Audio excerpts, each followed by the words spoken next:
Well, hello and welcome once again. It's Tuesday evening, and you're welcome to the sixth round of the RTA F4 Championship, presented live and exclusively by ourselves on Gantry TV. Montreal now firmly in the rear view mirror. We're back to Old Blighty for the second time this season. When our first time in Donington Park was an absolute washout, we, like in real life, having much nicer weather this time around. Thrills and spills last week, where Jason Smith took another big step closer to claiming yet another RTA title, while Theo Lestrange's brave battle for a podium came to a crashing end. He and last year's champion Dylan McClemens coming together on the final corner is among some of the talking points we'll have for you over the course of this evening. So we're on to the sixth round of the calendar. And with the 2025 Formula 1 season set to kick off this weekend, it seems fitting that we are at its birthplace for the latest round of our F4 Championship. We started in Sao Paulo 5 or 6 weeks ago, then to Castle Donington, the first stop to the UK before we headed to the Red Bull Ring, then to Road America, and on to Montreal last week before we head back across the Atlantic to the town, should I say, of Silverstone, founded in 1200 in the county of Northamptonshire, 2176, should I say. There's an elevation of 133 metres. And of course, the famous Silverstone circuit, all 5.891 kilometres of it. The new configuration, of course, changed in the last number of years. So you head through Abbey, if really quick right-hander, and all of these corners, Maggots, Beckett's, that whole section, as you head down towards Stowe and in the final corner of Club. These are iconic corners and should be really suitable for our F4 machines. So, good evening once again from the iconic track of Silverstone with Ronan Hederman in the background working hard. I'm Kevin Galvin, joined as ever by Evan Dalton. And it'll be interesting, Evan, to see how the drivers take it this evening after a very controversial incident last time around. Hello Kevin, hello everybody once again. It's going to be a good evening tonight, hopefully. We have a little bit of a wider circuit than Montreal, and we have a slightly different race on our hands. It's safe to say we're at the business end of the season now. This is where every point matters. You've got to have a good race if you still have any sort of championship ambitions, and I think you're right in saying a bit of a controversial week last week. We had a brilliant battle in Heat 3 between Theo Lestrange and what felt like every frontrunner RTA's ever seen. I would like to think that'll continue tonight. It seems like Theo's back on the pace and all the usual frontrunners are here and ready to shine. Yeah, it's going to be a really good one. And am I right in saying that one of our well, I am right in saying, because he's top of the leaderboard, one of our former series winners, but somebody who's missed out an awful lot this season, Jordan Kelly, is back. So it'll be interesting to see if the number 3 car puts the cat amongst the pigeons. Yes, Jordan is always a good driver to have in race win battles. He's always up there, always on the pace. Incredibly quick driver, especially here at Silverstone. But Silverstone has also been a track that's plagued him a little bit in the past in RTA. The last 2 times we have come here, I believe he's actually spun out of the lead twice. I know he definitely did in the LMP2s. Might have did that before in, I want to say, Formula Fords when we were here before that. But he'll be looking for a win here tonight around Silverstone. It's a track he likes, but it's going to be very, very slipstream heavy. Winning tonight is not going to come easy. Yeah, not at all.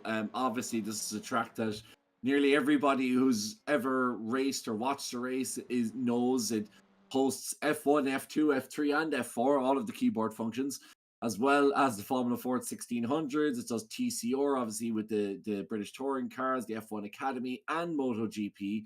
Formerly, of course, of WEC, and I believe, if I'm right in saying, I think the European Le Mans series comes back to Silverstone this year. I believe that's in September. So it is a track that hosts lots of different types of racing. It's a very lot of very high speed corners, which obviously suits the rear winged F4 cars, the more high aero single seaters. And as you say, Evan, a lot of very long straights here. Of course, the Lewis Hamilton straight renamed, and we have the Wellington straight as well as the Hangar straight going down to Stowe and the final section of the course. So it's a very lot of high speed corners as well. So aero is going to be a big thing. It's about not getting damage in these races, particularly when it comes to the longer ones, because you will see your lap time start to fall away. Yeah, they love high speed here at Silverstone. Although when you'd say a speed circuit, you might think of the Temple of Speed, Monza, you might think of Spa-Francorchamps, but they love their high speed here at Silverstone. First ever use of a turbo engine in a motor race was here in 1977. A Frenchman, Jean-Pierre Javois, had it in the back of his car. It's ferociously quick in Formula One nowadays. I think there's only about 40 odd gear changes or something per lap. It has the free straights, of course, as you mentioned, and it's almost 4 miles long, 6 kilometers. So it is a very, very quick track. A lot of high speed curves, which is not the best thing for these F4 cars. They kind of prefer their slower corners. It's definitely a unique skill set to be quick around here in Silverstone. A lot of these drivers have it. Should lead to good racing. Yeah, it should absolutely. Let's have a quick look at what a lap round here looks like. Thanks to last year's champion Sean McClements. Now we'll come to him. Or sorry, Sean McClements, not last year's champion. Apologies, Sean. I know he's going to get stick for me saying that now. Obviously, brother Dylan won the championship last year, but Sean has provided us with a lap who's been very quick in these cars this year. It's fair to say. Not off the pace at the moment. The number 11 Team DDR driver, but hopefully he will be back up there and around. So Sean McClements taking us through a lap here at Silverstone. So of course, iconic circuit.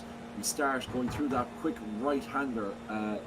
This is that is Abbey. Yeah, this is the right-hander of Abbey as we head down towards the Farm Carbon Village. This tight right-hander. Then you come right back around on yourself with the loop and Aintree. This loop corner, you always feel like this corner kind of runs out on you a bit. You feel like you should have more space than you do as you try and go flat through this section of the loop and down, through Aintree, should I say, and down the Wellington Straight.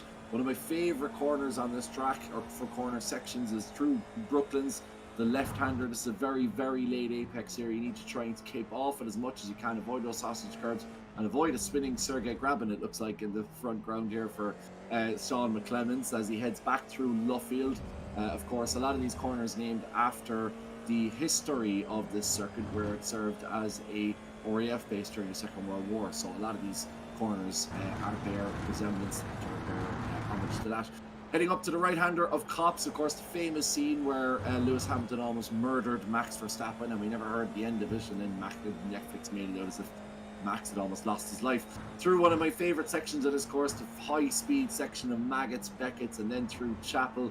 Here we are through Beckett's and then Chapel. It's one of those corners where you never feel like you have enough grip.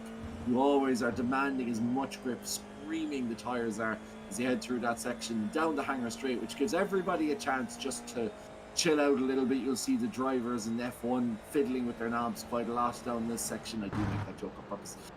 With the steering wheel, trying to figure out different settings as they head through Stowe and getting wide as you possibly can on the exit curb there, down through that little left-hander of Vale and through this section of Club. Of course, this is the newer layout of Silverstone, the post-2008 layout, when everything was swapped around after the circuit's reconfiguration. The final corner there as you head back over the line to finish a lap here at the famous Silverstone circuit. So that is Sean McClements' lap. Dylan McClements is showing us how it's done thus far with a 2:01.2. But I would expect, Evan, with still plenty of time left in this qualifying session, that Dylan's won't be the fastest time we'll see around. I don't think so. I would just also like to point out that that is the second week running where our randomly picked out hot lap has featured Sergei Grabin spun round parked on the exit of a corner. Just want to point that out. He spun at the hairpin last week in Montreal as well on Conor Melia's lap. So, despite that, Sergei is having quite a good season. He's up to 10th in the championship now, but there'll be more on that later. It is Dylan McClements' quickest of the bunch. We saw a lot of drivers struggle to get laps in Montreal, most importantly Ronan Doherty, but he has got one on the board now, one of 11 to get laps in, so it seems like the drivers struggling with the track limits just a little bit. It is Jason Smith in second, then of course Ronan Doherty in third, Brandon McCaughan, Robbie Callahan, Miles Ragg, Sean McClemens, Sergei Grabin, Conor Melia and Luke Cooper. But we're not nearly near the end of the session, so that is going to swap and change. Yeah, no surprise that track limits are being a little bit abused here, given the fact that 2 weeks ago, of course, we were in Road America, very tight circuit, kind of twisty, a lot of close walls. Montreal, street circuit, tight walls, no route margin for error. Now all of a sudden you present the grid with big open spaces, sand traps, big, wide FIA, fully grade certified F1 track. I know Montreal obviously hosts F1 as well, but this is a big, wide open space. The drivers are going to take their time to get used to this sort of, what would I say, extra space that they've gotten all of a sudden. So it's trying to do the best they can in terms of trying to maximize that space. So not surprised to see track limits abused earlier on over the course of this session, but I suspect once guys start to get used to it, we will start to see times tumble as Jordan Kelly goes third with a 2:01.5. Yeah, I suppose it's a little bit like letting the bird out of the cage. They can finally push, and they might just be pushing a little bit too much. But that is Jordan Kelly to third, just behind Jason Smith and Dylan McClemens. Sean McClemens improving there to 8 ahead of Miles Ragg. Finlay Melvin is up to 12th position. Finlay last week got his first top 10 of the season in heat number 2. Did have an incident with Peter McCann in one of those races where McCann unfortunately got collected due to no fault of his own. But Finlay Melvin on a little, I'll say a little strong run of form. We've seen a redeemed Jason Smith this season. Will we see a redeemed Finlay Melvin towards the end of the season? We'll have to wait and see. But decent run of form for Finlay. Another driver on a strong run of form as well is Sean McClemens, without question. Has won in each of the last 3 weeks for the first time in his RTA career, and for the first time since before the Formula V season. He has more wins than jump starts in the season. So that's an impressive statistic for him. For the moment, we'll wait to see. We still have 9 more races, 9 more heats to go. Yeah, TBC. Interestingly, Dylan, his brother, of course, lot of discussion in the post-race analysis of his incident with Theo Lestrange, that last corner incident, and Dylan can, I think, count himself maybe not fortunate, but can be relieved, I think, was with the outcome, because he was facing a race ban, and the decision given by the stewards that it was a racing incident meant that, with no further action, meant that Dylan will be on the grid today, but he has to mind his P's and Q's, which is something we're not used to saying about the number 88. Yeah, has to be careful, because the season will be done if he gets a race ban. Well, not technically, but mathematically. Although a championship is very, very far-fetched at this point for Dylan McClemens in terms of the championship standings. He is in 6th, so it's practically impossible now, but it's not something you ever want to get on your racing driver resume, is a race suspension. So he's got to keep the front 2 wheels clean here tonight, which he usually does well, and I imagine he'll avoid any sort of a race suspension. But it definitely got close last week. That incident with Theo Lestrange was heavily discussed by the post-race stewards, but it was a racing incident verdict. Yeah, racing incident verdict, which I suppose, look, we want to see as many people on the grid as we possibly can, and we know that Dylan isn't at all in any way a dangerous driver or a malicious driver. So I think I'm glad to see him on the grid. I think it would have been disappointing for him, especially given the fact that he'd won the championship last year, to have a week off. We're looking at Emma Dempsey now in the number 17 car. She's had a bit of an up and down season, I think it's fair to say, as Emma obviously not involved every week either. It's very difficult, isn't it, Evan, when you know, obviously people have lots of other commitments, including real world driving commitments. But it's just difficult really then when you're trying to be involved in a championship battle if you can't make every week, because it just puts all the pressure on for the weeks then you do actually are, or the weeks that you are actually able to make it. To Emma Dempsey's credit, however, pace-wise, she's got a lot closer to the rest of the field over the course of the last few weeks. So that is probably where she's just looking to learn, just to keep building the pace and get closer to the rest of the pack, rather than picking up the big points every week. But yeah, as you said, Kevin, it's hard to be consistent when you have to miss weeks here, weeks there. Jordan Kelly will probably testify to that as well, because of course he's missed a lot of weeks due to work, and we see he's not the dominant force he once was maybe in RTA. But Emma's done a good job. It's certainly not been a season that she'll be disappointed in. There's been a lot of learning curves. Yeah, absolutely. Speaking of Jordan Kelly, a very unusual lap. His lap there looked a bit like, do you know the old fruit salad sweets you used to get? The little chewy fruit salad sweets. They used to be like pink and orange, and that's literally what his timing, his sector times looked like to me. All I could see was the wrapping for those fruit salad sweets. Those who know, and those who don't, well, unfortunately never had the sweet enjoyment of a chewy fruit salad, so you might be able to get them online. I'm not sure. Anyway, I think you can still get them. I hope you can. They're a great sweet. They destroy your teeth, though. I did everything in moderation. So yeah, speaking of the championship battle, as we look at Jordan Kelly, who most certainly won't be involved this year, hopefully next year, we'll have some news about next year as well. For those of you who aren't following, like Evan does, the RTA Discord every single day. But Jason Smith leading the championship by 41 points over Ronan Darty. Obviously, last week was a particularly bad week for Ronan with the 15 penalties as well. Is the championship still alive, or are we just waiting to crown Jason Smith as the winner? Entertainment purposes, I'm going to say yes, it's still alive. But in my heart, I feel that this is Jason's to lose, very much so. It could all go wrong tonight. Remember, we have a drop round to come in as well. And as far as I know, Jason has been here every week. So he's going to have quite a hefty drop round compared to Ronan Darty. No, I'm going to change my answer. It's not over just yet, because the drop round can change a lot. So this one is going to come down to the wire. But I think Ronan needs to outscore Jason tonight kind of significantly if he wants to stay within realistic championship contention. It is a two-horse race, though. Unfortunately, Rory O'Shea's strong start to the season has kind of fallen away a little bit. So it is Smith and Doherty, but heavily favoured towards Jason Smith at this point. Yeah, and I wonder, does that put a huge amount of pressure? You say the fact that Ronan Doherty needs to make like serious gains this evening, which he does. Does it put extra pressure on that feature race now for Ronan? Because we've seen kind of over the course of the season, they're finishing 1 and 2, or in and around their top 3 anyway over the first 2 races, because they're usually quick, 2 of the quicker on track, even though they're 4th and 5th at the moment. But usually they're up and around there on track and qualifying, and then you know they so for obviously we'll talk to you in a second about our race format.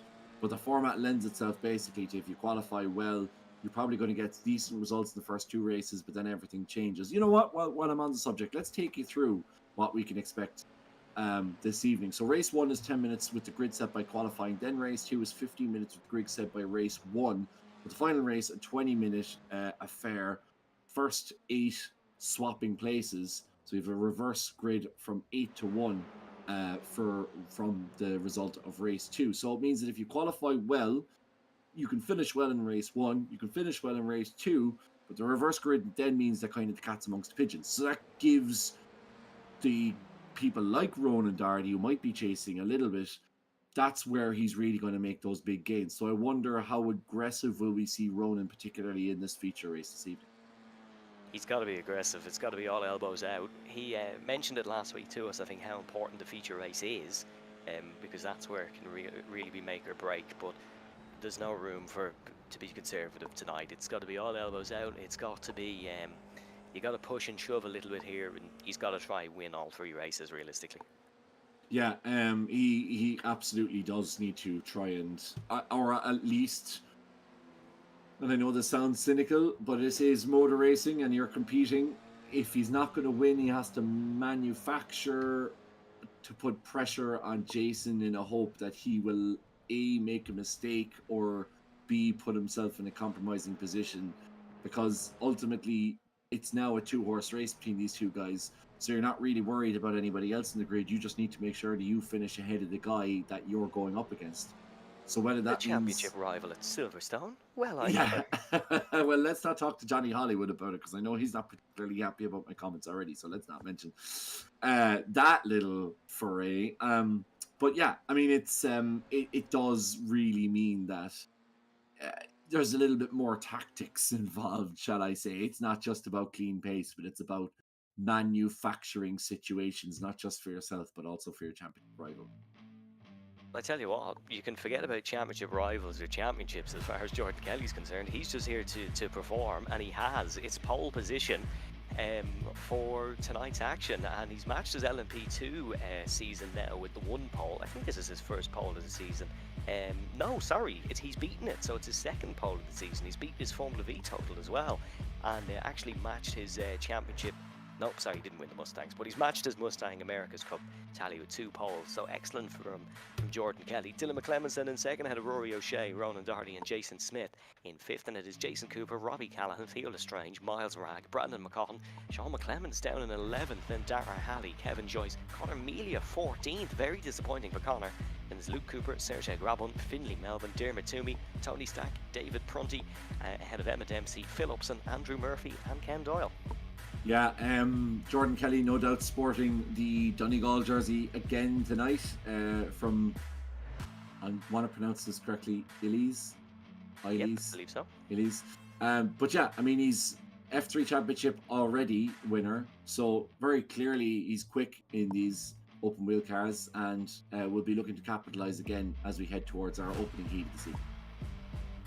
Should be a good one. I believe, Jordan, if that's my information you're taking from where Jordan Kelly's from, I think that's where he's from. But I just want to make sure I pronounced it correctly. I know you're correct in your research. I know he's from, I want to say Inishowen, somewhere around then, but that's kind of like saying he's from like a county, something like that. We're really looking a bit too, well, I'm really looking a bit too much technical into the whereabouts of Jordan Kelly, but he's probably sporting the Donegal jersey somewhere, and he needs to get a good launch off the line, because he will be on the outside. Heading into I was going to say you've unintentionally doxed him as we've headed into our opening race. Yes, I have. Sorry about that, Jordan, but the 5 red lights are on here as we go racing in Silverstone for the first time tonight. Brilliant launch from third place man Rory O'Shea. Always good in the single-seater race start. Robbie Callahan's got away well in towards turn number 1 as well. Dylan McClemens immediately into the toe of the FIA F4 car in front. Knows how important that's going to be tonight. Kelly defends to the inside. O'Shea pivots to the outside, and he's going to try and run it the long way around here. You can see Robbie Callahan making some neat moves, as is Jason Smith. Great start to the race for Jason Smith. He's looking for 2 positions gained early on. Has already got past title rival Ronan Doherty, and he's now side by side with Rory O'Shea heading down towards Brooklands and Luffield. Yeah, great, really clean start from pretty much everybody. Connor Melia still down in 14th position. A few movers and shakers, but really very clean. And you can see how that big wide track really allows for different lines. Robbie Callahan there into 6th position. I mean, he's been quick. Like, there's been absolutely no fear of Robbie's pace. It's more just his ability to deal with the pressure of being up at the top. So really hope he can stick this one out, doesn't make any silly mistakes over the course of the opening 10 minutes. Do you remember, if you want to comment in, you can subscribe to us. We'd love if you could do that. We'd love if you could give us a like as well. Tell your friends about this as well, because this is top class action, and we're trying to do give it the best dues we possibly can. So that's Brandon McCaughan going in, and I thought there might have been contact between himself and Sean McClemens, but McCaughan is a very, very aggressive through Maggots and Beckett's as they head through Chapel now and down the hangar straight. But pretty much as you were, Evan, as to where we kicked off, Jordan Kelly keeping Dylan McClemens at bay. Yes, Dylan McClemens might look for the move now. No, just lifts off. So he's probably going to work a little bit here with Jordan to try and extend the gap at the front. Theo Lestrange is able to get past Miles Ragg. That's for 8th position. But in terms of the movers and shakers, we usually pinpoint them. There's not many. The biggest is actually Jason Smith, who's only gained 2 positions. And the biggest loss is Emma Dempsey, who's lost 2, but is still within the pack. And we say that. Wide goes Jason Smith. Loses the spot to Rory O'Shea. It's a mistake heading through club. And that is quite rare for Jason Smith, although just like Jordan Kelly, he's also spun out of the lead from time to time here in RTA around Silverstone, so he's got to be very careful. Ronan Doherty now gets past because, of course, Smith losing the time in the exit. He's now dicing, but Robbie Callahan and Jason Cooper here heading in towards turn number 3. Sketchy stuff for the championship leader. It's not a dogfight you really want to be involved in. Robbie Callahan has the inside line now, will look to get the better traction, has done so, and has got the move for now at least. Yeah, I know that, and I know that Jason Smith loves a dogfight. He's like the lead character out of Snatch, but he does love a good dogfight. But unfortunately for Jason, as you say, this isn't really for the position that he would want, especially when he sees Ronan Doherty up the road in 4th place. So only a position between him now that Jason has held on to 5th position, but still Ronan will be looking in front of him, because with Jason in 5th, he really needs to take this opportunity to try and put the pressure on the 26 car. Yeah, it really does. Doesn't want to lose too much time in places. Jordan Kelly, Dylan McClemens and Rory O'Shea are going to take this opportunity to stretch their legs a little bit at the front and try to run away from that train behind. Brilliant movie snatches, by the way, Kevin. That's an unbelievable shout. And Look at this here in towards Mackett's, Beckett's and Chapel. That is Theo Lestrange, Miles Ragg, and Theo Lestrange, Sean McClemens and Brandon McCaughan, I should say. Theo, well used to defending cars behind now. I think it's safe to say he had a good 20 minutes of it in Montreal. Sean McClemens was not one of those drivers who had to try overtake, though, of course, winning that race. So McClemens now has his first taste of Theo Lestrange defending. Lestrange not staying on that inside line like he was in Montreal is going to allow the Antrim native to dive down the inside, and that's a fairly neat move from Sean. Gets it done pretty simple. Dara Halley behind, meanwhile, is going for the outside on Brandon McCaughan. Yeah, Brandon, ooh, that was a bit close there. Maybe it's just the angle that we saw too, Theo. I feel like Theo is on the precipice of being banned from the county of Antrim after last week. So I think he needs to keep his powder dry a little bit. But it wouldn't be the first time he's battled the McClemens brother in this championship with Sergei Grabin. Once again, unfortunately, we see Sergei on screen when things aren't going so well, whether it be in the practice session or indeed in the actual races. That's a big lock up ahead. I think that's Jason Cooper. The front right tyre locking up as Jason Smith now trying to hold off Robbie Callahan. And the gap now between himself and Ronan Doherty is 1.5 seconds. So Jason being sucked into the cars behind as Ronan's looking up the road ahead of him. He has Rory O'Shea in the 81 High Prix car. I am the first to say High Prix this evening. You can mark that on your bingo card. Yeah, Ronan has 0.8 seconds, and Rory and Dylan and Jordan are all pretty close. So if Ronan can start making up this gap over the next couple of laps, he might be able to try and get involved in this, or at least be the benefactor of some shenanigans as we head towards the last couple of laps. Gantry TV bingo card. That's a great show. We could definitely sell them. You could definitely do them up and sell them each week. Ronan meltdown. How many Brandon McCaughan jokes will Kevin make this week? Rory O'Shea, I thought he was trying to press the needle on a little bit there, but it doesn't seem to be so. Sean McClemens now just trying to work his way through the field. It was an incident with Finlay Melvin in qualifying, I believe, is what sent him down the order. He's now going to try and overtake Miles Ragg down towards Stowe, where he took Theo Lestrange in the last lap. It's going to be a scarily similar move for Sean. He might get it done even before the corner this time. Ragg pushing him all, squeezing him all the way out, to be fair. He's given him a good go in the number 18. And the Formula 4 driver in real life, able to hang it around the outside of Stowe, would have a lot of experience around this circuit. Doesn't seem so, however. And Sean McClemens, has he got the move done? He has, just at the apex. Nice move there by Sean, and that is another one checked off.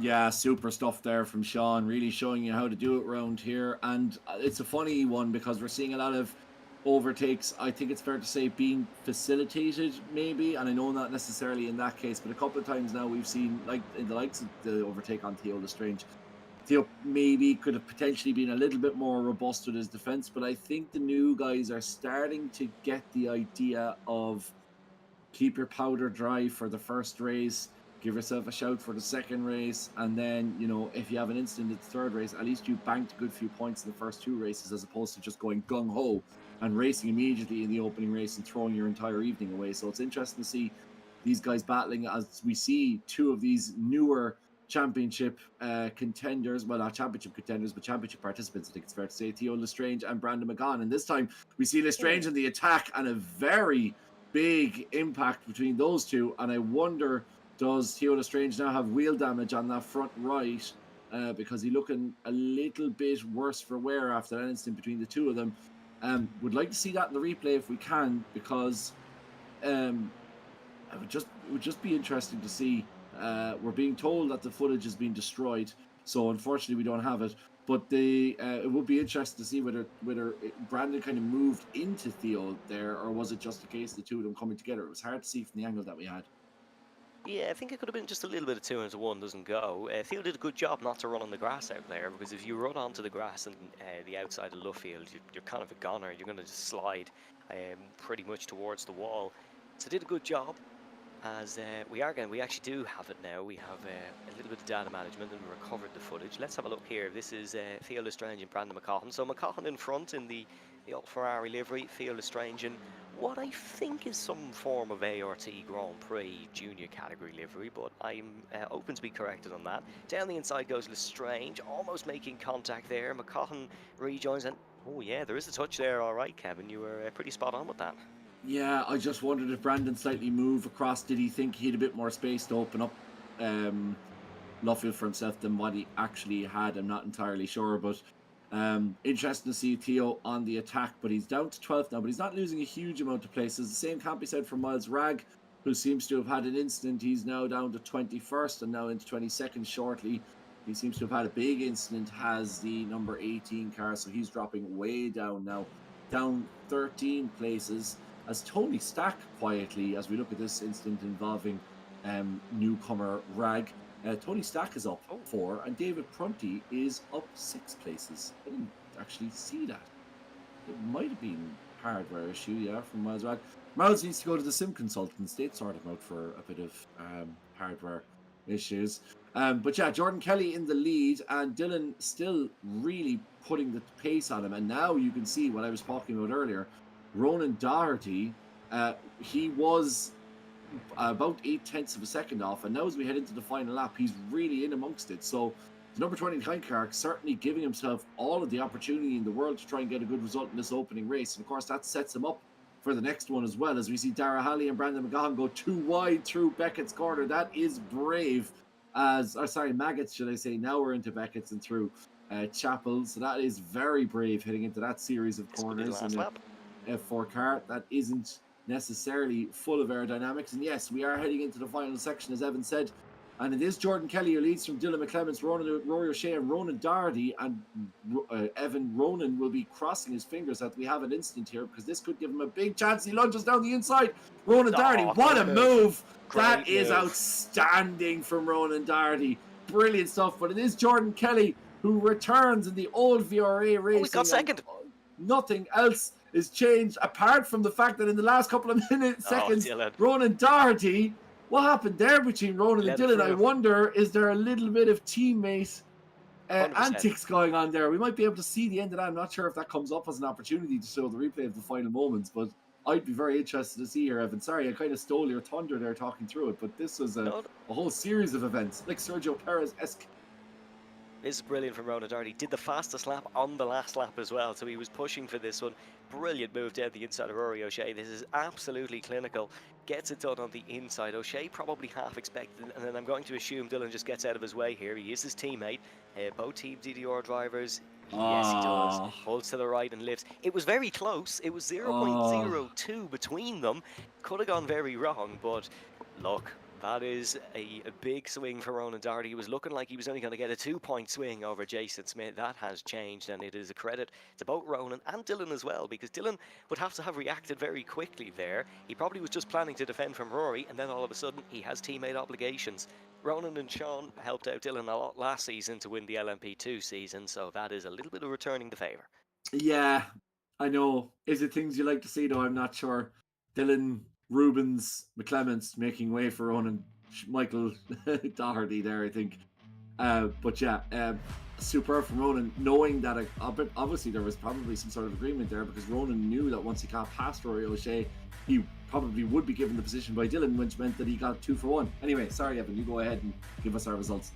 Yeah, it is Jordan Kelly, though, despite all that, who takes the race win fairly comfortable in the end. It's even for the Donegal. Ronan Doherty in second, ahead of Dylan McClements in third. Then it was Rory O'Shea ahead of Jason Smith and Robbie Callaghan. Jason Cooper in seventh, Sean McClements recovered up to 8th, Dara Halley in 9th, and Brandon McGahan in 10th. Theo Lestrange then just finished behind McGahan, who we made contact with during that race, in 11th. Then it was Conor Mealy, Luke Cooper, David Prunty, Tony Stack, Dermot Toomey, Sergey Galvin, Finlay Melvin, Phil Upson and Kevin Joyce in 20th position. It was then Miles Ragg, Andrew Murphy, Emma Dempsey and Ken Doyle. Unfortunately didn't get much running in that one. It's not usually we get much of a talking point out of heat number 1, but we certainly have here, and that is that Ronan Doherty seems to be on a strong run of form. Can he continue it here in heat number 2 as we go racing once again in Silverstone? Brilliant launch from Dylan McClements on the second row on the outside. Decent launch from Jordan Kelly as well. He'll maintain the lead in towards the first corner. Is Dylan going to act as a little bit of a rear gunner here for his teammate Ronan Doherty? We shall see. Finlay Melvin has made a couple of spots at the start as we barrel down in towards turn number 3. It is McClements side by side with Jason Smith here. Smith is going to try get all elbows out and get in front of the youngster heading in towards the arena section, and he has got the job done, but Dylan is going to keep it pedal to the metal. He's going to try run it around the outside. There is a car gone round, and that is unfortunately Robbie Callaghan. Yeah, Robbie spinning there in the loop section. Oh, big contact! Oh, big contact between Jason Smith and Dylan McClements. Oh, Smith will not be happy about that, of course. And another big incident coming up ahead because I see a car spinning out there. Oh, that's Theo Lestrange involved. That's Rory O'Shea involved. The number 3 in the championship with a massive accident. No front wing. Oh my God, a huge amount of incident there. But Jason Smith getting tangled up with Dylan McClements. I think we'll have a look at that first, and then we might have a look at the Rory O'Shea incident, because that has an enormous implication on the course of this championship. Of course, you were talking about Dylan being a rear gunner. I wonder, was that going to come into play when he let Ronan by? So Jason got the move done on Dylan, and Dylan moved across on just the slightest bit of contact, and in fairness, and then Rory just completely lost his right, completely locked up under braking, and then when he spun, that caused another DDR car to spin. I think that was Sean McClements in the background, and then Rory O'Shea collected somebody else. That's Luke Cooper, I think, was collected. Dara Halley, no, it's not Luke Cooper. It could be Jason Cooper, actually, who's upside down there. Then Dara Halley goes around, kind of really involved as well. It's just as well this happened 6 rounds in, because if this was the opening round, we'd really struggle to identify the sheer amount of cars that were there. Now at least we have our bearings when it comes to the deliveries, but that is an absolutely enormous incident. And I think, if I'm not wrong in saying, I think that was all kicked off by Rory O'Shea locking up his front left and going around, because Rory caused Sean to go around, then he collected somebody else. So Rory O'Shea could have a massive impact on the course of his season. Look how many people are in the pits. 8 people in the pit lane, we're hearing, thanks to Ronan Hederman behind the scenes. I tell you what, that is pandemonium down towards the left-hander, and a lot of cars involved in that. The stewards will take a look at that between Jason and Dylan, that is for sure, because Dylan was very much pushed to the right-hand side of the circuit. There wasn't much room given, but the argument there will be, should he have lifted off? But that is the argument for later on. That is a big incident. That is very much in the favour of Ronan Doherty. I tell you what, he's come into tonight probably not expecting what's going to happen. He has gone through the mud and he's come out smelling of roses this season, because what an opportunity he has.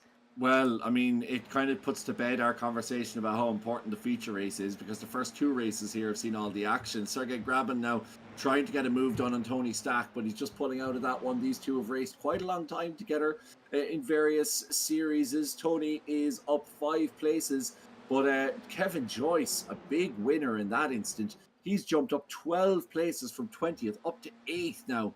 So a huge move there for Kevin Joyce. You can see in the background, just avoiding all of that carnage.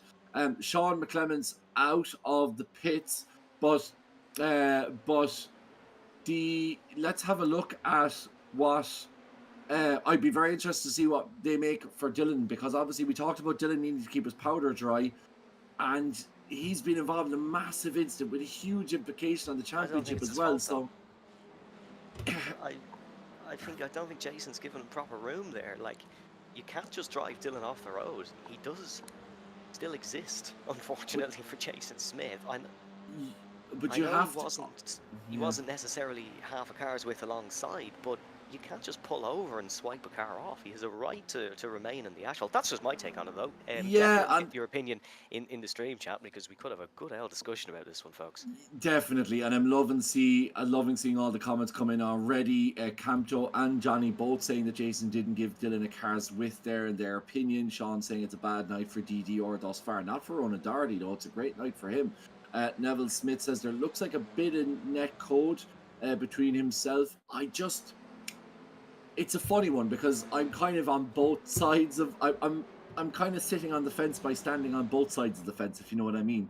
Because, like, in Jason's point of view, like, Sean is Dylan, should I say, is very clearly behind him. He's not going to make a move into that corner. Like, you wonder when you're like, how alongside you have to be considered alongside, because literally it was the fraction of the front wing that Dylan was alongside Jason. So you could argue that Jason really, by all rights, has the entry to the corner and should be given the right to have the entry to the corner. But then it's a very, like, I mean, I'm saying this as one side of the argument, but the very compelling other side of the argument is that Dylan is still there. So you need to still be aware of the fact that he's still there. So you can't quite fully move over. But I can see why both drivers would have an argument. And Dylan had a very late night of it.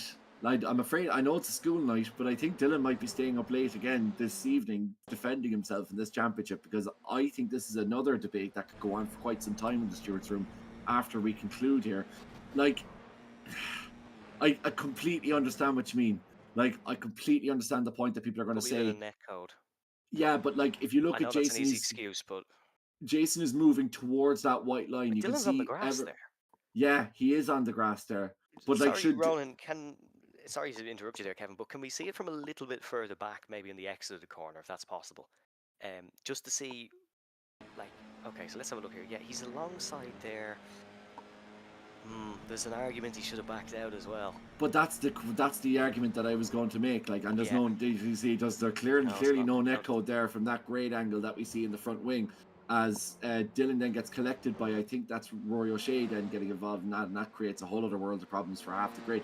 As Ronan Doherty overtakes Jordan Kelly and goes into the lead. So all of this scrapping going on in the background, and I know that Sean has said it's a bad night for Team DDR, but actually it's a great night for Ronan Doherty, because Jason Smith is now in third. That means 2 races where he's made some fairly decent gaining on him. Now, obviously, going to be involved in this battle with Jordan Kelly, who is not going to leave this go.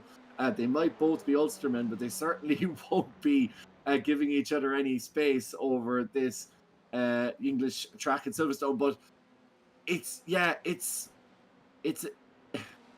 like Johnny says, Dylan was always alongside, though, Kevin. Dylan was always there. Jason was in a long overtake, and I 100% appreciate that. Can I bring up another point quickly, though, Kevin? And this kind of has nothing really to do with the incident. Why has Jason put himself in that situation to start with? You have a 40-point lead in the championship. The last thing you want to be doing is jeopardising that. Admittedly, he hasn't really, because he's still in third here, as I've just noticed, ahead of Theo Lestrange. But yeah, I tell you what, he did a good job on the save as well, to Jason, actually. He did. It was a pretty fast spin, and he caught it quite well. It's a very controversial incident, and one I think we're going to be talking about till the end of the evening, certainly. Yeah, there's 2 sides to the argument, definitely. I would be of the side that it probably leans more on Jason's fault, but I'm also not sure why he's put himself in that position. Nevertheless, we have a vintage RTA, Ronan Doherty versus Jordan Kelly, scrap for the race win. Yeah, and after all that, as if we haven't been entertained enough, we have that to look forward to, plus the ongoing battle between Theo Lestrange and Jason Smith. So it'll be interesting to see whether Jason is robustly defending against Theo, because of course Theo isn't a championship rival, but with Ronan Doherty in first place, the pressure is on the number 26 car, the Selbridge man, to try and make sure that he keeps his advantage in this championship. There's a lot of very good points being made by both yourself, Evan, of course, and those in the chat. Like, Dylan was left with no space. He was driving on the grass, but you wonder at that point, like, from Dylan's point of view, should he just slightly leave off and tuck in behind?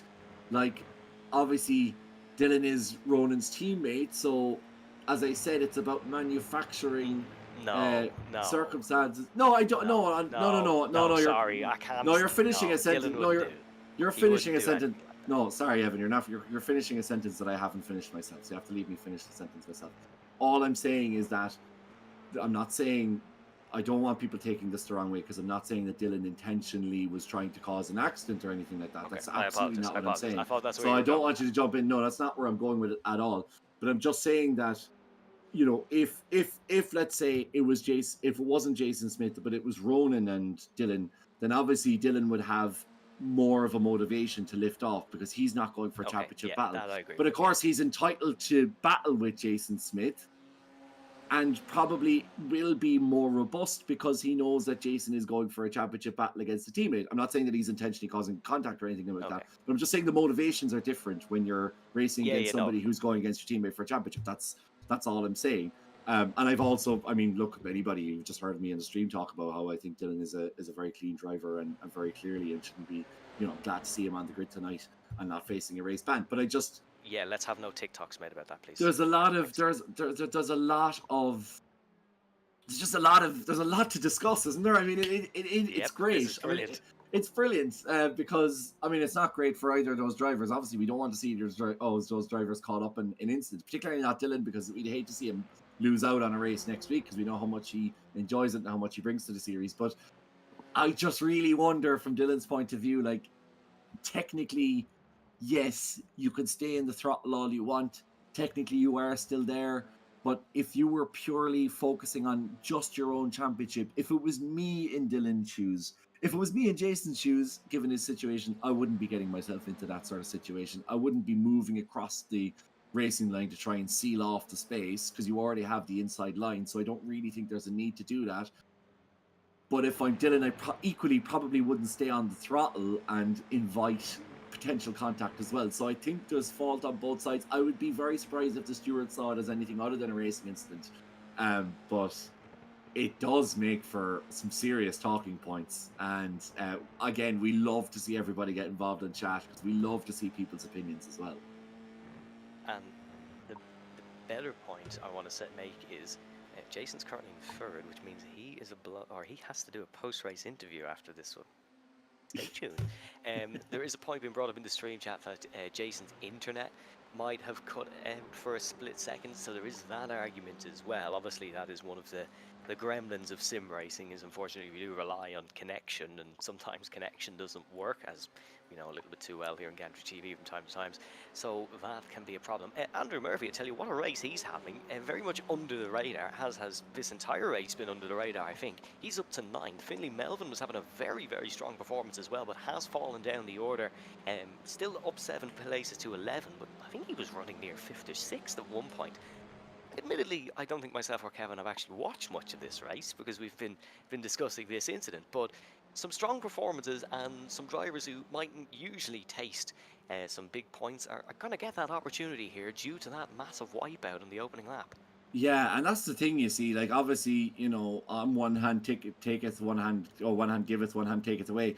I mean, for obviously the guys up the front running who were involved in that incident, it's bad news. But for a lot of the guys started down the championship, this represents a great opportunity to make up some serious points. Because, of course, when you're down that end of the championship, if you can, like Kevin Joyce, if you can get a 7th place, that is enormous points over the average of what your closest competitors are scoring. So this could be a huge jump for him as we cross the line for the last time, I would say. Yeah, last time, yeah, because we have 2-minute laps. We'll come back to your comments on the YouTube because I do want to give Evan an opportunity to commentate on this, what should be a fascinating battle in the final lap. But just before we go back to that, Grace says, Jason should have given more space. Rules are rules. Dylan didn't have space and shouldn't be forced to back out. It's a race, not a Sunday drive. That is an absolutely fair point, Grace. I absolutely take that on board. And Johnny Hollywood says, I'd agree, Neville. If Dylan wasn't always there, Jason has to give an F4 width to a car that's always there, even with a right to a corner. No, Evan, sorry. So we pick it up for a fascinating end to this brilliant race. There's a podcast episode in this. New episode of Racy Grayson coming soon. This is fantastic. I'm loving this discussion, to be brutally honest, as much as unfortunately it has hampered some of our drivers. But Ronan Doherty versus Jordan Kelly, it's been unfortunately too long since we've seen this battle, really. But hopefully this is a good one. It is Doherty who's in the race lead, still looking for his first race win this season. Only one Team DDR driver has won a race this season, and that of course is Sean McClemens, who's done it on 3 different occasions. Ronan Doherty needs a bit of a stellar defensive effort here because he's got Jordan Kelly in the VRA Racing livery right behind him. Tony Stack into the pit lane, serving a drive through by the looks of things, so that's disappointing for Tony in the old Jordan livery. Good exit for Doherty out of turn number 4 and turn number 5. This is all going to be down to the run towards Stowe. Yeah, and it's this is great because he's battling a guy in Jordan Kelly who is essentially a guest appearance on this season, so he really doesn't care about anybody or anybody's championship credentials. So Jordan will take no prisoners here with Ronan. They've raced long enough together that they know each other fairly well. So it looks like Ronan will have the launch though. As Ronan, am I right in saying this? Where are we in the track? We are in the track. Cops. Yeah, we're at Cops. Yeah. So we're going through the final section now as Ronan Oh, that is wide from Ronan Darty. I wonder will he get a potential slowdown here? A slowdown would kill him, but he'll certainly get an X penalty, that's for sure. I don't think it's going to push him over the limit. This is all going to be on the run towards Stowe in the final corners. Remember, Ronan Darty took third place off Rory O'Shea, I should say, in towards the Vale chicane, and now the weaving is going to start. Darty weaves to the inside, weaves to the outside. He has 770 metres of this hanger straight to defend. Where's he going to force Jordan Kelly to try and make the move? It's going to be the outside for the Donegalman. Doesn't break later than Darty. Is Darty going to drift off the apex here? Jordan Kelly puts himself in a precarious position to go for the outside. That's great defending from Ronan Darty, though. Is it going to be a lunge from Jordan Kelly? It absolutely is. Barrels down the inside. Is he able to get it stopped? Somehow is. There's a little bit of a nick. Darty's got out of it, though. He's got out of the chicane okay. And it is going to be a first win for the season for Ronan Darty here at Silverstone in arguably one of the most controversial RTA races in recent history. What a scrap. Kelly, that was brave down the inside of Ronan. If there had been more contact there, then I think we would have got record views on this stream anyways. Yeah, as if we didn't have enough controversy as it was, but some great defending. Oh, and that's Miles Ragg getting all kinds of loose there in the final corner, just about managing to park on the apex, which meant that David Prunty couldn't pass him. But Miles Ragg coming home in 12th. And here's Dylan McClements, not where he would have wanted to have finished after that incident. And behind him, you've Conor Melia and Rory O'Shea all beneath the top 15. So some massive surprises here in this race. Look, you have the likes of Jason Cooper, Sean McClements, Rory O'Shea, Conor Melia, and Dylan McClements all below 15th place, which is not where you expect to see them at all. Rory O'Shea is this is like the Manchester United of this season, a team you'd expect to see in the top 5, and Rory's down towards the bottom as Emma Dempsey comes through in the EDR Motorsports 17 to finish in 18th position. No prizes for guessing what those 3 letters stand for, as Sean McClements still yet to finish. It's just been a bit of a mad race, and I am looking forward to hearing Jason's side of things. Hopefully we'll get an opportunity to hear maybe Dylan's side of things at some point. But Ronan Darty, this has just worked out brilliantly for him. A great result in race 1 and a great result in race 2. Obviously he sits now behind Jason Smith for the feature race, so perhaps, Evan, we may have more controversy before the evening's out. We may do. We're going to try to get all 3 interviews in here, folks. I'm going to speed run through the results as soon as they come up, so we can try to get the 3 drivers in the 5 minutes. Poor Ronan and Jordan are probably going to be thinking, why are they rushing us through the interview so much? But it's because Jason finished in 3rd, and we want to hear what he has to say. But what a big win that is for Ronan Darty. Another point swing over Jason Smith. Jordan Kelly finishes in 2nd, then it is Jason Smith in 3rd, Brandon McCaughan in 4th ahead of Theo Lestrange in 5th. Luke Cooper, strong performance in 6th, and it is Kevin Joyce, Sergey Gravin, Andrew Murphy, Finlay Melvin, Dermot Toomey, Miles Ragg, David Prunty, Tony Stack, Dylan McClements, Conor Melia, Rory O'Shea, Emma Dempsey, Sean McClements, Jason Cooper, and then just below Jason Cooper in heat number 2 was Phillipson, Darragh Halley, Robbie Callan and Ken Doyle. Let's hear then from Ronan Darty, race winner from heat number 2. Ronan, hello, can you hear me? Nope. Thank you very much. Congratulations, it is finally your first race win of the season. How does it feel to finally get over that hurdle? I know, it sounds a bit mental saying that, but that's sort of the approach that was taken to the season. Like, last season I won like 7 or 8 races and was way off the championship because of other stuff, and then this season I was just like, right, I'll just try and go for the points. But sort of last 2 weeks sort of been bad weeks for me, so we just sort of have to drive a little bit harder now. But yeah, not happy enough. We saw a clinical move from you in the end of heat number 1 on Rory O'Shea, and then we saw some savvy moves there in heat number 2 as well. Is this you just trying to exert every point you can, and you're going to start taking risks to win this championship now? Yeah, I just kind of have to start driving now, and I think this track's quite good for racing, to be fair. Like, you know, you could drive really well and lead the whole thing and then lose out and come 3rd in the last lap, so it's all about just kind of timing your moves at the right time. Then coming into heat 3, you have to start 8th, of course. What's the plan of action? Just as usual, try and get through cleanly with no dramas. But seen there was a bit of a drama in the last race there, but just try and get through cleanly, and do my best. Ronan, thank you very much for joining us. Best of luck for heat number 3. Cheers.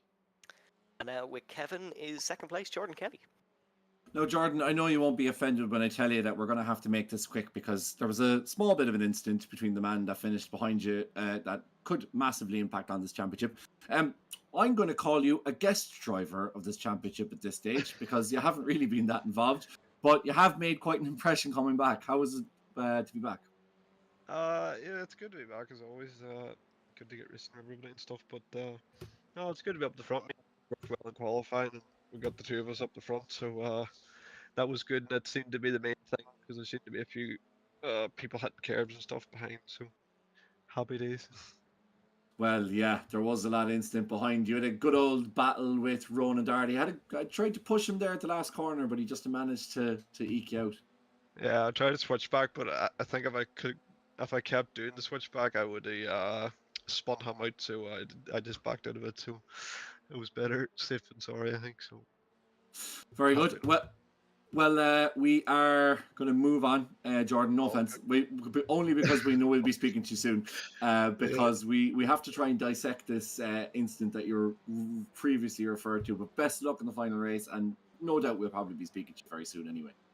Perfect, Kevin. Talk to you. So yeah, at least it was Jordan. Of anybody, I know Jordan will be understanding about the situation. Right, Evan, where do we begin? Jason, obviously you know what we're about to ask you about. That is the incident on lap number 1. Firstly, talk us through it from your perspective. Oh well, I got a good start. I got up to third, and then we were side by side with Dylan, and I was trying to squeeze him a little bit to get him to back out, but I should have known he wasn't gonna back out with Ronan up ahead. But and then we just neck coated that small bit and got glued together, and yeah, you seen the story from the rest of it. Yeah, we did. Obviously, you and Dylan didn't really have much control over the rest of the incident, but just on the little bit of contact between yourself and Dylan, we saw you pushing him all the way to the right of the circuit. Did at any point it cross your mind that you're putting yourself in a dangerous position here that could affect the championship? I did, and I didn't because I was looking at the people ahead. I wanted to race for the win, but Dylan wanted to try race me in the first lap, and he wanted to maybe impede me a bit from Ronan ahead. But no, at least I still recovered up to third. Still had good point scoring. So yeah. Okay, Jason, you are well lucky for maybe. Unlucky for our viewers, lucky for you maybe, we are out of time, so we are going to let you go and get ready for heat number 3. We will be asking you again a bit more about it if you join us, but best of luck for heat number 3. Thanks, guys. So, interesting to hear from the top 2 there and from Jason as well. He is very much of the opinion that it was not his fault, Kevin. Yeah, and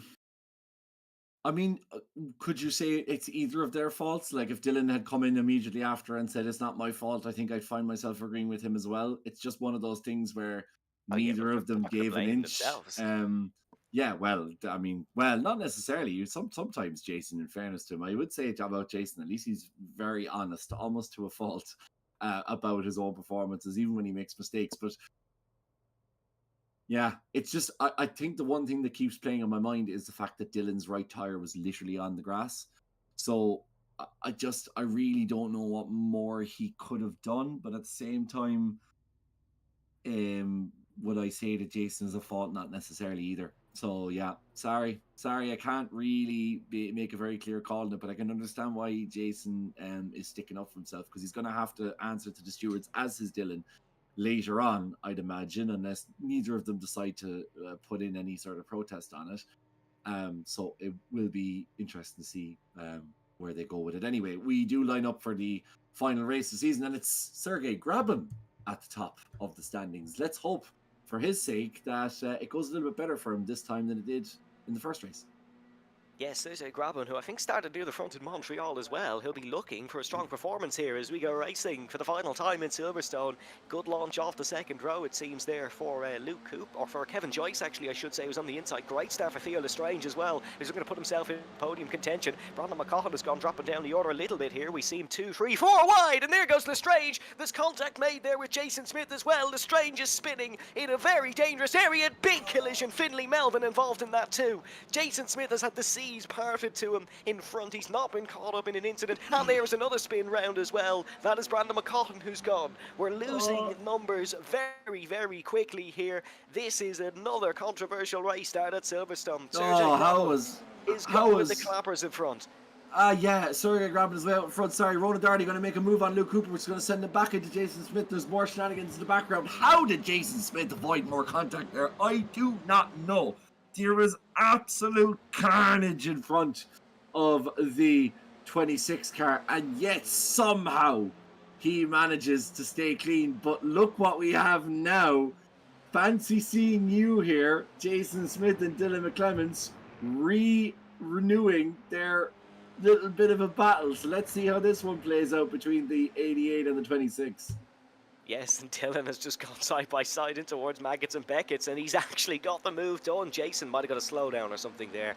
He's lost the position to Rory O'Shea as well, and he's quite slow for damage, I think, Evan. It looks like damage to me. Yeah, could be a damaged car there for Jason Smith, so he mightn't have avoided it. What a horrible evening so far for Jason Smith.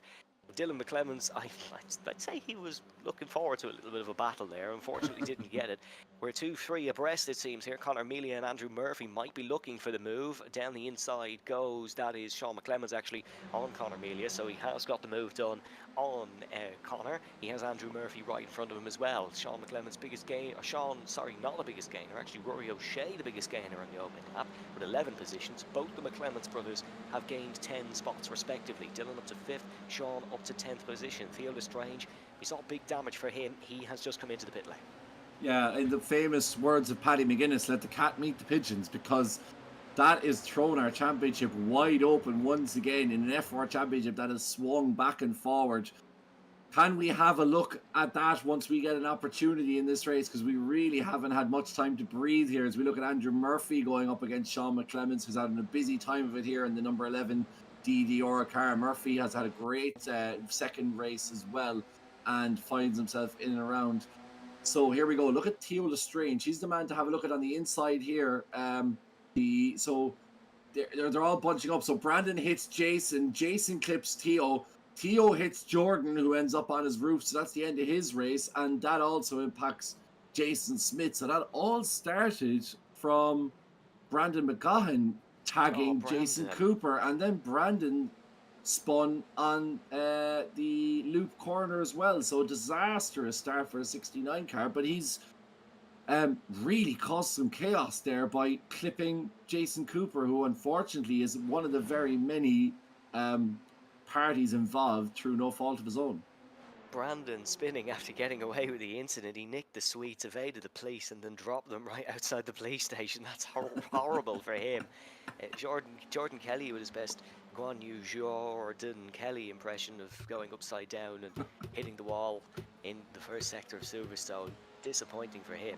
Here's Kevin Joyce going for the race lead. And actually, can I bring up the point?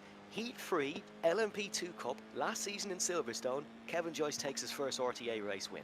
And now we will cut to the end of the replay where Kevin Joyce is spun and crashed into a wall. No, great move from Kevin on the outside of Brooklands here, going into Luffield. A super move from the number 5 car. He's had a great evening. He was up 11 or 12 places, I think, in the second race, and he's absolutely capitalized on that position again. But now look at this. This is like Jaws as Ronan Darty, cue the music, as Ronan Darty looms largely in the in the mirrors of Sergey Galvin. And the overtake is done. 29 car, superb move from Ronan. Time, I imagine it's only a matter of time before he catches up with the number 5 car of Kevin Joyce, and I don't think Kevin really should fight him too hard here. And for Ronan, this is going to be... Just to go back to that race last season, I think I said the same thing. Kevin did fight Ronan and Dylan for about 15 minutes and came out on top, so there's always that. But what an opportunity this is for Ronan Doherty. Like, this couldn't have gone better. No, and I mean, we were talking going into it about how Jason had extended his championship, and did we think the championship was open? And to be fair, Evan, you did talk about the drop rounds, which will come into it as well. This is almost certainly going to be Jason's drop round, so will it have a massive impact on the overall course of the championship? I suppose that depends on how next week goes for Jason, whether he will indeed need a second drop round or not. But yeah, I mean, for Ronan, this is a great opportunity. You've certainly boosted your chances here, and another strong showing from the 29 car means that he can use this towards his overall championship boost. So we'll see how it all comes out when we get to the final race in Spa-Francorchamps in 2 weeks' time. But yeah, it's certainly for Ronan. This could not have gone better, as you say, as Dylan McClement's now trying to move on Sergey Grabin, and Sergey isn't going to fight him too hard here. I don't think. The 88 car coming up in the inside, and now all of a sudden Dylan once again is in that rear gunner position for Ronan Doherty. Hopefully this time it doesn't cause as much carnage as it did last.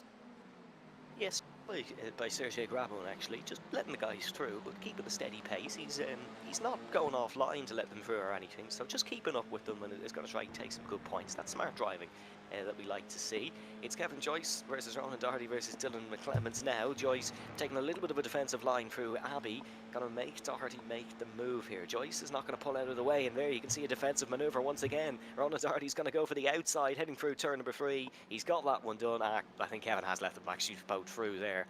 Certainly it looks like it. That got very close between Sergey Grabin and Kevin Joyce. That would have been pretty disastrous from the two from the front row. Rory O'Shea's going to sneak a wheel down the inside, and he's got that one done.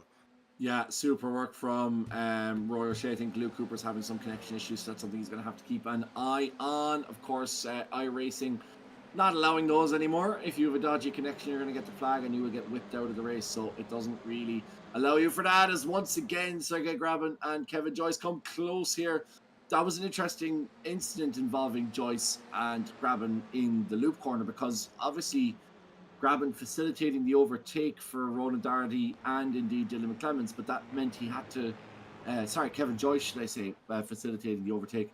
But then that meant he had to go wide to try and open up the corner a bit more for himself, and almost invited Sergey Grabin up there, but both of them managing to survive. Dara Halley in the 802 car, he was involved, one of those, in the massive incident that we saw in the last race, but he's managed to make his way up to 12th position. This is a 3-car battle now going through probably the highest aero section of the entire course, as Dara gets the better of both Dara Halley, Andrew Murphy, should I say, and Robbie Callan. Disappointing one for Robbie. He was doing really well after the opening race, but unfortunately spun at the beginning of race 2 and ended up in the pits down several laps and threw away whatever chance he had of making some good ground this evening. But Ronan Doherty in the 29 car in a very, very strong position now.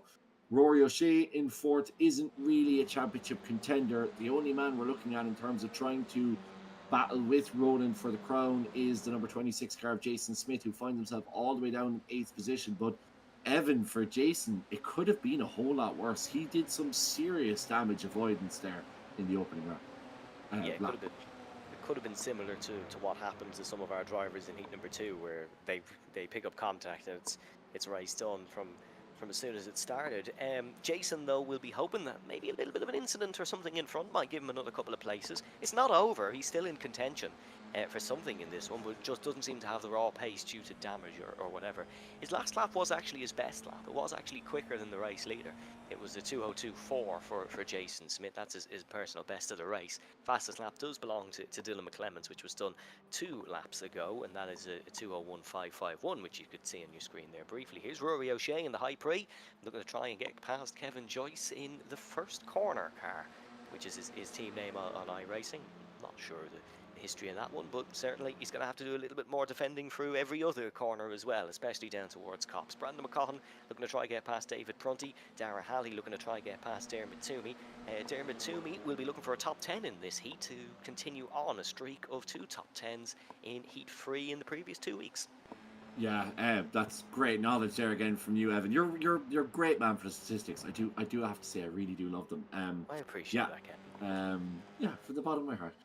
You mentioned there Ronan Doherty's pace versus Jason Smith. I do wonder, is Ronan just easing off a little bit? He has Dylan behind him. Then he obviously has Kevin Joyce, who with all respect to Kevin, obviously isn't a championship front runner and probably doesn't have the same pace. As a bit of a contact there between Sergey Grabin. Oh, big contact. That's Rory O'Shea, or Conor Mealy, should I say, involved in an incident with Jason Smith. The two of them coming together on the entrance of... no, hang on. I got my corner. It's a Stowe corner, isn't it? I think. Jason Smith wasn't involved in that again, so once again he's down to 9th position. So I was kind of so caught up in looking at what happened in front. I wasn't looking at what was happening behind. But first Sergey Grabin and Sean McClements came together, and then seemingly Jason Cooper and Conor Mealy came together. But in amongst all that, Jason Smith is down to 9th, and you could see him locking up his tires on the inside as well. So Jason's struggling big time here, and he's going to finish out the race, but I suspect that this evening won't count towards his overall championship haul. No, I would say it's going to be the drop round, because he has taken a win in what feels like every week almost at this point, as Kevin Joyce defends to the inside from Rory O'Shea. O'Shea going to try it around the outside, but that's not really going to work out for him. Yeah, drop round for Jason, I think, here this evening. It's not a bad drop round to take. He still has got a decent amount of points, but it could be worse. He could have had to drop one of his 60-70 pointers, and that would have been pretty disastrous. But Ronan as well, I think, has been here every week, so he will have a pretty significant drop round. The maths will all work out eventually, but this has been a big evening for Ronan. And I want to make sure I'm not wrong here. The drop round is calculated going into the final race. So what you have coming into the final race, you can't drop your final race, what I'm trying to say.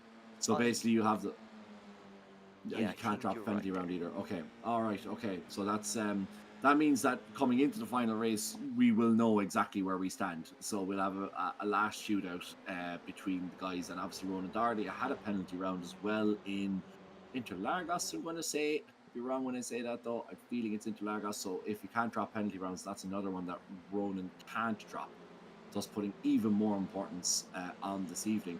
Rory O'Shea still up to 3rd in the high pre-car, despite all of his incidents. It's incredible, actually, that he's still where he is. As Sergey Grabin pulls into the pits, and that is a very disappointing end to the man who started the race on P1. 7 laps and 15 incident points, I think, tells the story. Sometimes the statistics do tell you all you need to know, and unfortunately for Sergey, he's trundling through the pits on the limiter. Ronan Darty and Dylan McClements. Ronan's going to be under absolutely zero pressure from the 88 car, who has now built a 1.5 second gap between himself and Rory O'Shea. It's going to take some serious driving from the Wexford native to try and make that gap up towards the two Antrim boys. Rory can't do it, but it looks like he's not doing it at the moment, as Jason Cooper tries to move down the inside of brother Luke, and Luke facilitates that, as once again we see some brotherly love. The RTA, if you will. Yeah, we like to see, we're kind of rooting well for the brothers, I think, this season for whatever reason. But Jason and Luke both a lot of experience here in real life. They both race Formula Ford 1600s, as does Miles Ragg.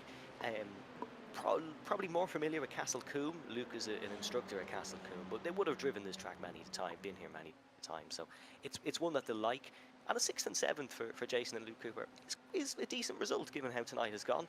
I think they were both involved in the incident in heat number 2. So a strong points haul for them. Here's David Prunty and Dermot Toomey fighting as well. We usually see them in the fight for 12, 13, 14, 15. They're still there here in heat number 3. So it could be important for their championship position. It's not, of course, just the championship victory these guys are fighting for. Dermot Toomey is only 4 points off the good driver, 4 places in front of him in the championship, which is Robbie Callahan. So every position really does matter for him, and he's going for the move on David Prunty in towards Stowe. It's going to be down the inside. Yeah, this is pulls out, and I think this is going to be get done here from Dermot Toomey. Good move from the 21 car in an interesting livery. That's like a Braun GP-esque livery. I think it is. From Dermot Toomey. Nice to see some of the old liveries. We see Tony Stack, of course, in an old Jordan one as well. But this battle isn't over. David Prunty still staying in it. As we flick over to Tony Stack, in the team name is his own team is Team Whiskey, but they seem to have borrowed the colours with or without the permission of Eddie Jordan. I don't know. But certainly that is a rather iconic livery. Of course, the livery that, I'm not going to say that's the exact livery that delivered first ever F1 championship points to an Irish constructor, but it's the same team, just not the same year, I don't think. Sean McClements now goes for a move down on Kevin Joyce. He's going to get that one done, so Kevin slipping back down to 5th position, which, in fairness to the 5 car, when you look at what happened to Sergei Grabin, Kevin's done pretty well here. He's facilitated the faster guys to go ahead, but he's still holding his own, and with less than 5 minutes left on the clock, he's still within for a top 5 placing, which would make for a really good evening for the number 5 car. It's currently sitting rather appropriately in 5th place. But yeah, Ronan and Dylan, it's all gotten a bit tame now, hasn't it, Evan, for the last couple of minutes of what's been a very feisty occasion. Of course, the conversation still continues about that Jason Smith incident, but certainly the damage that he's sustained in this race is more than enough to make this a drop round for him in any case. Yeah, I think so. I think Jordan's first points would have been in 1991 in their first season, which would have been the 7-Up livery. But more importantly, do you remember our first commentary together, Kevin, in Silverstone here, where we just named Jordan drivers for the entire heat of the three? Yeah, that was great. Actually, you're right. Correction. What I meant to say is I think Jordan's Ireland's first F1 podium for a constructor. Then you're spot on. I think so. Then I think, but yeah, I know it's we should just pick teams, or you know what we should. What I was actually only just thinking when we were talking about different liveries, we really need to get the chat more involved in terms of telling us what their favorite thing is. So I'd love for you in the chat, tell us what's your favorite F1 livery of all time. We'll get them right out. And your favorite livery on this grid as well, because yes, we can insult these guys. Yeah, very good. Can't really insult F1 teams, they don't care. Maybe they do watch the stream, who knows. But Andrew Murphy and Tony Sack in a right old ding dong battle here, weaving left and right. Tony getting the better of him at the moment. Evan Walsh says driver of the day Sean McClements. I presume that's being said sarcastically, but I don't want to also sully the name of Sean. But I suspect Evan's having a bit of fun with us there. That's also not the question that we asked you, Evan. So why don't you just stick to what we asked you, actually. Side by side into Cobb's corner. Rory O'Shea, this is brave stuff between the two, and Sean McClements has got the move done there. Didn't understeer into Rory O'Shea and send him into the wall at 52G. Has got the move done. Or has he? Still side by side into Maggots, Beckett and Chapel. This is very, very close between the two, and Rory O'Shea's done a stellar job to defend that one. Battle for the podium still on here, it seems. Kevin Joyce now back involved in this one. I tell you what, Sean might have redeemed himself if he had got that move done down the inside in towards Cobbs, but Rory, very impressive defending. To be fair, yeah, it's super work between those two. Rory, that's really, really good stuff to try and hold it through there as Sean goes very enthusiastically into Stowe corner, and now we'll have the inside going into Clubs. So let's see if he can make this one stick. Oh, it's all very, very tight, and once again there's about of a fraction of an inch, and I'm not sure if Sean pulled out of that one or if there was contact between the two of them. Evan Wald says P19 to P3, thus justifying Sean McClements' P3 very temporarily, but all the same just justifying his selection. That's fair enough. For me, as we watch this battle ongoing, as Sean McClements pulls out and sells the dummy to Rory O'Shea, but Rory's not buying that one. He has seen a dummy or two in his time. That's not just because he's from Wexford, by the way. And Rory managing to stay in it and keep ahead of Sean McClements, and we may have a repeat of the situation that we saw between brother Dylan and Jason Smith as Rory tries to squeeze out Sean McClements as we head into Brooklyn. Sean's going to stay in it. Oh, this is superb stuff. Kevin Joyce is watching this ahead of him, and he has Jason Cooper for company as well as Kevin Joyce, so he's going to have to be careful here because he doesn't want to lose another position, basically, does Kevin. He's facilitated as much as he is, but I don't think he's going to be so kind to Jason Cooper as we head into the last lap here. But this battle between McClements and O'Shea is absolutely rip-roaring stuff as we head into the second half of this final lap of the 6th round of the F4 Championship.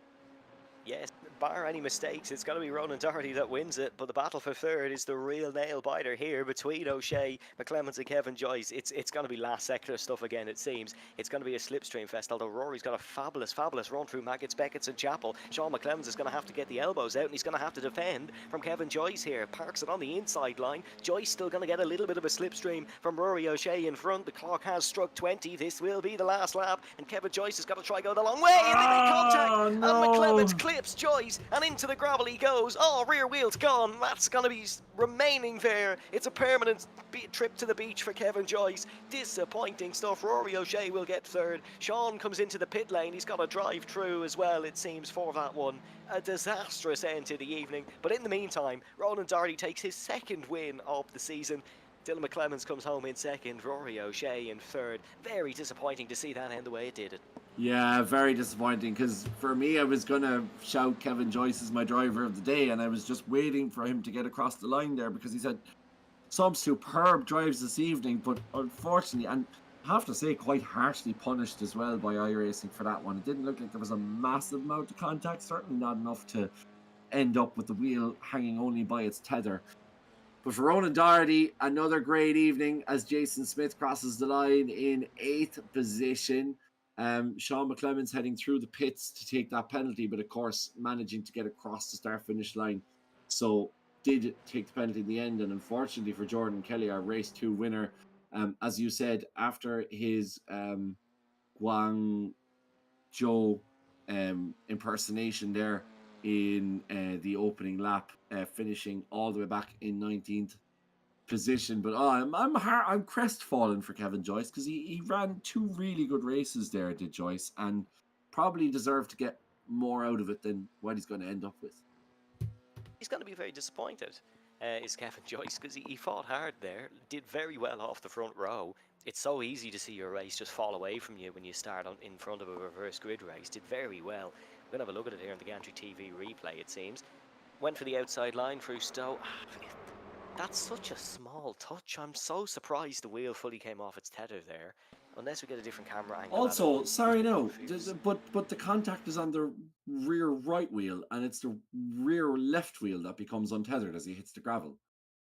So watch this now. So the contact's on the right. He spins off, and watch it. It's actually the rear left wheel is the one that gets untethered. Oh no, it's the rear right. I was so wrong. Yeah, I was so wrong. But still, it looks like it's on its tethers until he hits the gravel. So I'll half excuse you there, Kevin. That's so wrong there. Yeah, look, that's a very harsh ending to only a minor bit of contact. In a different car, you might have got away with that one. Yeah, I think so. And I also think that maybe if he hadn't hit the gravel, maybe the gravel accentuated the damage there. But I think that's a very unfair ending for Kevin Joyce. It obviously makes it very difficult for us to then nominate him driver of the day, but I still feel like, you know, he's had just to be battling for a podium and to be finishing in the top 10 for a guy who's normally in and around the teens is a substantially good result. So anyway, we can have that discussion later on, because we have plenty to talk about between now and then. But I'll leave you call our feature race results, Evan, for what turned out to be a rather sedate ending for the eventual race winner, Ronan Doherty. Yeah, so full race results is Ronan Doherty your race winner, and then I'm going to just call it the positions these guys gained as well. In second, up 13, Dylan McClemens. In Rory, up 4 in Rory. In third, up 14, Rory O'Shea. In fourth, up 16, Jason Cooper. And then my typing screen is kind of broke, so I can't tell you the rest of them, but it seemed a little bit like the top 40 there for a second. Luke Cooper in 5th and Connor Mealy in 6th, and it was Jason Smith, Tony Stack, Andrew Murphy, Dara Halley, David Prunty, Miles Ragg, Emma Dempsey, Sergey Grabun, Phil Upson, Sean McClemens, Dermot Toomey, Jordan Kelly, Kevin Joyce, and Brandon McCaughon way down the order. Then it was Theo Lestrange, Robbie Callan, Vinnie Melvin, and Ken Doyle. Let's have some more interviews then, and it is going to be our only returnee of this evening. It was Heat 2 and Heat 3 winner, Ronan Doherty, who has just joined us at an awful time. Ronan, I suppose as the old saying goes, when you want one bus to turn up, it doesn't, and then 2 turn up at the same time. Yeah, I mean, I got that handy enough you should honestly you should see the onboard from the first 4 corners of that race. It was just like I was just dodging cars flying left and right, and I had a little bit of luck involved in that, but also a little bit, I just played her safe, and yeah, I sort of knew after that. I sort of knew I was primed to win it, me or Dylan, because I seen Dylan got through all sorts of carnage as well. So then I took my time passing the 2 lads, and me and Dylan just sort of, backed off, took her handy in terms of pace, and brought it home. Ronan, I think we have you on board actually. If you want to join the screen share and talk us through this one quickly. Yeah, I Pretty will. pretty chaotic we saw, and I suppose when you're in a position like this, is it really a case of luck, or is there any skill to this? Well, so coming in this first corner, I knew that I wanted to go over to the right hand side, seeing that the amount of cars over on the left. And as we come round here, I just seen this touch happening here, and I got way over to the left. It did help me that I was in 8th in comparison to like Jason and Jordan were 6th and 7th, so they're closer to the action. And then you'll see here, this one was quite tight too. I didn't think Luke would check up that much, so I kind of had to do a secondary sort of check there, and then I got the toe up alongside Luke Cooper here, and made the move stick into the complex. So at this point, I think the other 2 guys were about 2.5 seconds in front, but I sort of knew that I had the pace to catch them, and I knew as well with the positions of some of the other guys I could kind of take it handy. So yeah, look, it played into my hands, but there's been times where it hasn't played into my hands. So yeah, it's one of those things. Yeah, I suppose you kind of deserve the 15 minutes of relaxation then after that one. Championship as a whole then, you're back in contention mathematically. What's going to be the mindset for the last 2 weeks? At the end of the championship, you kind of want to get the guns out anyway, and go to war. Me and Jason will both be going for it, like, of course, and me and Jason know each other very well over the past couple of years, sim racing and stuff, so I'm sure it'll be a good crack and a tough one to watch sometimes, but yeah, it'll be fun, and like that's why we're on here. We're on here to have a bit of crack. We're not too serious about it. We're on here to enjoy a race and at the same time be competitive. Ronan, thank you very much as always, and congratulations on finally getting 2 wins on the board. Cheers, and thanks to Dylan McClements for not racing me last race. We saw actually, sorry, just quickly, he let you through as well in heat number 1. Yeah, he did. Very Yeah, no, late. I wasn't expecting it. Like, I tried to play second fiddle to him a bit last season, so maybe he just remembered that and he's trying to pay me back. But no, I appreciate it, and we're a team, and as Vin Diesel said, we're family too. I knew you were going to ruin that somehow. Like, you could just see it coming. But Cheers, Ronan, thanks. thank you very much, and congratulations once Hang on, again. Ronan. I actually before you go, because we're gonna get Dylan in to have a chat with him, so I might get you to give him thanks on stream if you don't mind. If we get Dylan in here, Oh, yeah. I think Dylan, just before we let Ronan go, I think he had a couple of words of praise for you, so I think he might want to say something over the course of this evening. Dylan, look, cheers there for your actions tonight. Like, when you're not around to tell everyone you're a bit of a spanner, like, but listen, you've done a good job there, and appreciate your efforts towards the championship. Yeah, no, I mean, you and Sean done it for me in the LMP2. I have to give something back at some stage, like. I predicted it, lads. Anyway, I'll let you get on with your interview with Dylan, but thanks for the stream, the commentary, and to Hederman Marionette Wires for the DDR sponsors. Oh no, some horrible technical issues all of a sudden for Ronan Darnley. Thanks, Dave, for joining us. And thanks to his many sponsors who no doubt give him financial support, I'm sure, over the course of the season. Can I just say as well, they have actual sponsors and they still say that one every time. I know, yeah.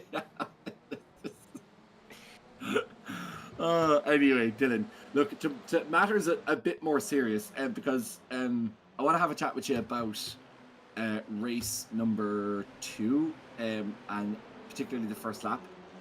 Obviously, yourself and Jason Smith coming together Did it ever cross your mind to pull out a little bit? Did you feel like he was a bit too robust? Do you think it was a race against it? What are your feelings on it? See, whenever I side by side with Jason, I was on the grass a tiny bit, and then coming, I think it was just before the contact, I started to lift, knew to let him through because I wasn't gonna fight it, and then all of a sudden, I haven't watched it back, but it looked like massive netcode, and then I think he just got sent sideways. Yeah, because it's so you look. There's no hard feelings anyway from your side over the incident. I think it's fair to say. No, definitely not. But look, another good finish for you. Obviously, I know this season you come into it because obviously coming into it as a reigning championship winner, there's more pressure on you. Uh, how have you summed up the season so far, and do you feel like you're getting more to grips with it as the season goes on? The F4 car. I mean, definitely at the start of the season, I think I had a couple unlucky rounds, so it always put me out of the championship. But in terms of my pace now, I think I've pretty much got the car summed up, and I'm battling for them wins. But as you say, I'm not far down in the championship. If it's running, I'll let him through because he done it for me in the LMP2, and I must give something back to him. To be fair. Yeah, that's fair enough. And yeah, just I suppose look at next week. Obviously, we've only 2 weeks left of it, so we'll be I suppose your targets really are on season the next season after this, really more so than the F4s. Have you started practicing already? No, because I think it might. I don't know what car we're gonna use because there's I think multiple choice cars. So I'll see with Ronan and Sean and see what car we're gonna use. But I think they've done a season before, so they might just stick with the same one they did a while ago. Well, Dylan, congratulations on your second place in the last race, and look, hopefully speak to you between now and the end of the season. Yeah, hopefully, and cheers. So that was Dylan McClements. And finally, this evening, we have the great honour of speaking with Wexford's own Rory O'Shea, Evan. Rory, congratulations on the podium at the end. You needed a little bit of a comeback in Heat 3, though, after the incident in Heat number 2. Yeah, definitely. I made a bit of a mess of race 2, so I knew going into race 3 that I definitely had to make up positions, and a bit of luck came my way, but I was lucky to be able to get back up to third, even had to do a bit of defending there for Sean at the end, but I'm clearly happy with that in the end. Yeah, brilliant fight between yourself and Sean at the end there. Were you a little bit scared side by side into Cops and Maggots and Beckett's, or were you always confident in both of your abilities? A little bit, but I trust Sean. He's very good, like, so there wouldn't be many other lads I'd do that with, but Dan, especially in the last lap or two of a race, kind of has to be done, especially fighting for the podium. Then, season as a whole, you are more than likely out of championship contention as of now. Is it just about picking up some strong results and gaining some form for next season? Yeah, probably for sure. I think I'll definitely try to keep top 3 in the championship, but I really haven't been able to put as much practice or time into this year, the championship, as I would have liked, because of college exams and stuff like that. So hopefully I can kind of prepare for next season, make a better run at the championship. Rory, thank you very much for talking to us, and congratulations on the podium. Yeah, like that. So good to hear from the podium once again, Kevin. And look, tonight we had some controversy of the highest order, I think. Yeah, interesting. Just having a quick look at the incidents. No mention of that incident between The Jason incident. and Dylan. The incident yet. It certainly seems like Dylan won't be filing a complaint about it. Don't see Jason yet I putting think that anything could in be about it. tactical in a way, because if Dylan files a complaint, it has the potential to go against them, in which case he'd pick Yes. up a race suspension. Where if no one files it, then well, he's going to be able to race next week. So I wonder, is it a bit tactical? Yeah, but from Jason Smith's point of view, I wonder. It's just an interesting one because obviously Jason was the one who was probably affected more, but then it's very hard for him to argue that he definitely isn't in some way responsible for it. So it's just a very interesting one. Yeah, plenty of controversy as we head to our next destination on what is going to be our it's been a bit of a whistle stop tour around the world so far this year. So of course we started at Interlagos back at the beginning of February, then we went to Donington, then to Austria for the Red Bull Ring, then we had our North American leg of Road America and Circuit Gilles Villeneuve. We're back in Europe now for the end of round 6, and then we head next week to a circuit that you don't really see that often in terms of the WEC running of it. So that is, of course, the former site of the European Grand Prix, the Nürburgring.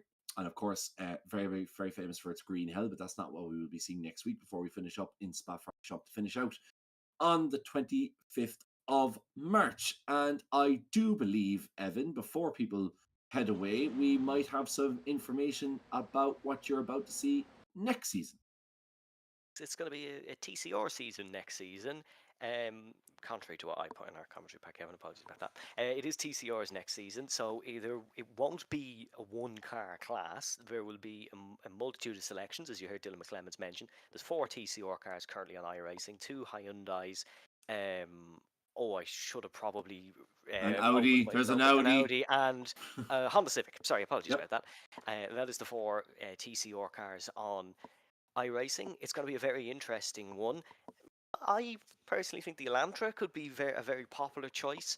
The Hyundai Elantra, the newest of the 4, but it's going to be a very, very interesting one for drivers as well. There is a truck series coming soon, so that is a very interesting one. That won't be on Gantry TV, but it is the off-season series for drivers. So RTAvirtualmotorsports.com if you want to check out that. Well, it might be if they pay us. But no, the TCRs is, I have to say, of all the seasons, it's the one that would tempt me the most to actually enter as a driver. I love TCR cars, and particularly at the Nürburgring. Every year we do we take the Audi because it's my actual road car, not the R3 obviously, but the A3 is my road car. So it's so fun to drive in a car that looks like your own car around the Nürburgring, absolutely power sliding through some of those corners. I would highly recommend it if you even have a half an hour. But anyway, I digress. We need to nominate our driver of the day, and it's a funny one because Ronan Doherty, obviously a lot of people looking for Ronan Doherty, but Ronan gets driver of the day quite a lot, and I think we like to share the love around here on Gantry TV. And it's actually a bit of a toss-up because I was talking about Kevin Joyce, but obviously Kevin had that incident in the final race. But we mentioned as well Andrew Murphy. He has had a superb evening of it as well. Andrew didn't quite win out in that battle between himself and Kevin Joyce, but still some fantastic battling, and the number 19 car finishing in 10th position in the last race and in the top 10 in the race too. So definitely a shout for driver of the day, Evan. Yeah, I can agree with that one. Andrew Murphy, driver of the day. I think Johnny Hollywood mentioned in our stream comments as well that Andrew had a good evening. It was steady from Andrew.